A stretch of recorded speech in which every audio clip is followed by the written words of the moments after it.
measuring thumb radial abduction, also known as CMC joint extension. To measure this joint, the most important thing to do is to find the true CMC joint. So to do that, Rachel, what I want you to do is I want you to move your thumb back and forth for me. Now, if you look here, you can see this joint is moving right here, right inside the anatomical snuff box.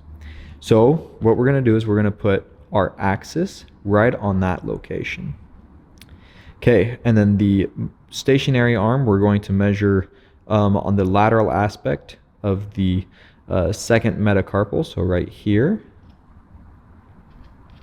And then the movement arm, we're going to line up with the shaft of the first metacarpal right here. So Rachel, if you could, bring that thumb out for me as far as you can.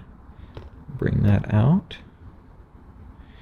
And here we go. Move that about right there.